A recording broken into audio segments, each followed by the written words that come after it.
지금 현재 9월 시장 진행이 되고 있습니다. 9월 시장 계속되는 전망 얘기를 할 때요.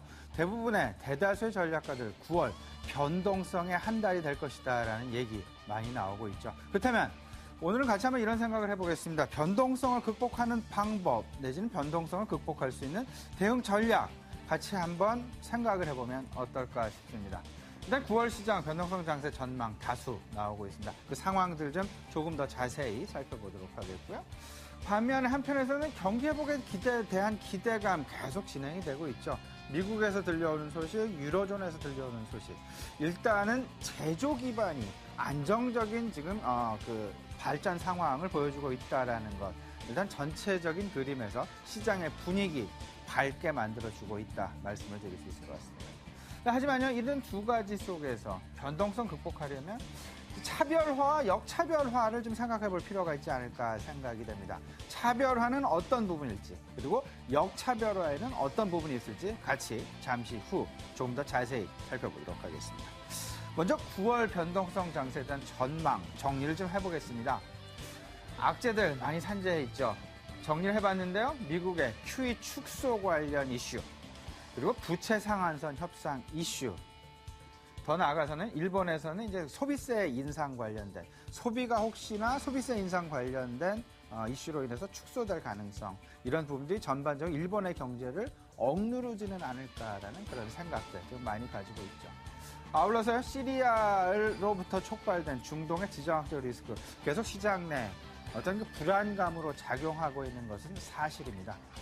불안 속에 지금 현재의 상황, 불안 속에 어떤 그 안도랠리, 이런 그 일일비하는 그런 상황들 전개되는 가장 큰 이유다. 상단을 지금 어느 정도 좀 막아놓고 있다라고 보셔도 되지 않을까 생각이 되는데, 마지막으로 이머징 국가들의 금융불안. 일단은 우리 시장, 이머징 국가들의 금융불안으로부터 다소간의 반사 이익을 좀 보는 것은 아닌가라는 그런 생각, 물론 가져봅니다. 하지만 큰 그림 속에서 만에 하나 이머징 국가, 인도와 인도네시아, 말레이시아, 필리핀 등 동아시아 국가들의 금융불안이 조금 더 심화되고 가속화가 된다면 과연 어떤 우리나라를 지금 사고 있는 외국인들의 행보 어떤 영향을 줄까 한번 곰곰이 생각해 볼 필요는 분명히 있는 이슈다라고 생각이 됩니다. 반면에요, 큰 그림에서 시장을 지탱하고 있는, 그리고 상승을 이끌어나가고 있는 주요 이슈가 있습니다. 경기 회복에 대한 바로 기대감입니다. 일단요, 각종 지표, 긍정적인 흐름 지속이 되고 있고요. 모든 이슈들, 대다수의 이슈를 악재와 호재가 혼조돼 있긴 하지만 다소간의 악재를 혼재 쪽으로 좀 변환시켜서 해석하려는 그런 시장의 투자 심리 지금 많이 나타나고 있습니다. 어제 같은 경우 미국에서 무역 적자가 확대되었다라는 소식.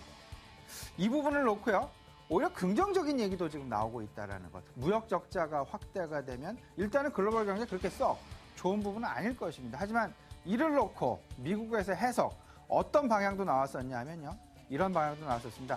미국의 적자가 확대되는 것이 오히려 미국 경기에 좋은 것이 아니냐라는 그런 평가 내지는 해석이 나왔었습니다. 무슨 말씀이냐면 이렇습니다.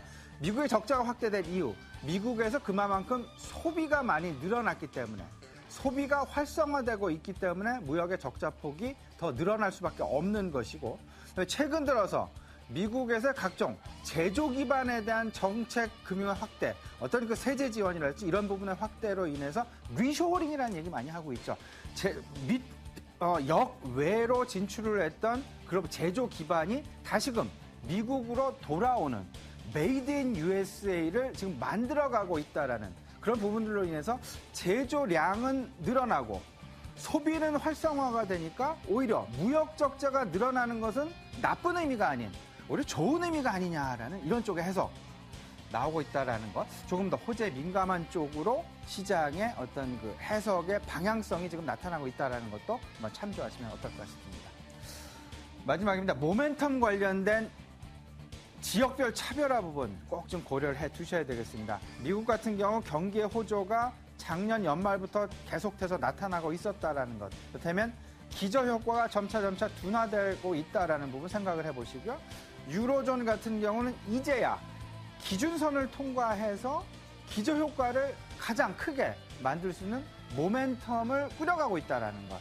그렇다면 좀 대응 전략 조금 나눠서 생각할 수도 있다는 그런 힌트 생각할 수 있을 것 같습니다. 유로존에 조금 더 치우쳐보자라는 그런 생각 좀 전해드립니다.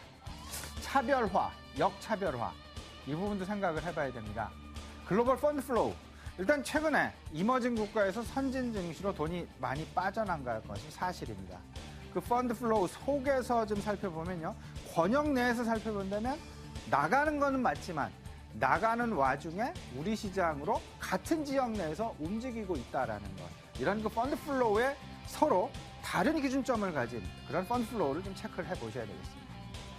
앞으로 시장의 변수 이럴 것 같습니다. 환율과 외국인과 금리. 오늘 우리 시장 물론 어제 저녁 미국의 이제 그 달러화의 다소간의 약세 부분이 오늘 우리 시장 원화 강세 조금 더 도움은 주고 있지만 지금 현재 추세 원화 강세 추세는 계속 이어지고 있습니다. 이 환율의 어떤 그 변화 가능성 부분 꼭 챙겨 보셔야 되겠고요. 이에 따른 외국인의 수급 변동성 역시 체크하셔야 되겠습니다. 마지막입니다. 금리 부분 매우 민감한 문제입니다. 지금 현재 채권 시장 조금 좀 우리 주식 시장보다는 빠르게 변화하고 있다는 것 꼭 체크해 주셔야 되겠습니다. 업종별로요. 추세 매매를 할 것이냐 아니면 단기 박스권 매매를 할 것이냐 이 부분을 큰 그림에서 생각하시기보다는 업종별로 나누어서 어떤 업종은 추세 업종이 지금 유리할 것 같고요. 어떤 업종은 단기 박스권 매매가 유리할 것 같다라는 그런 생각.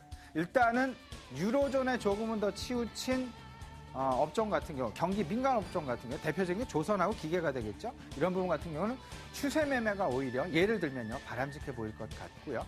다른 업종들 좀 이벤트에서 많이 움직이는 그런 업종들 같은 경우는 일단은 좀 단기적인 박스권 매매에 국한해서 하시는 게 좋겠다라고 업종별로 좀 나누어서 대응 전략을 세우는 게 지금 현재 어떤 그 변동성 장세를 대비하는 가장 바람직한 전략이 아닐까라는 그런 생각 우리 시청자 여러분께 말씀드려봅니다.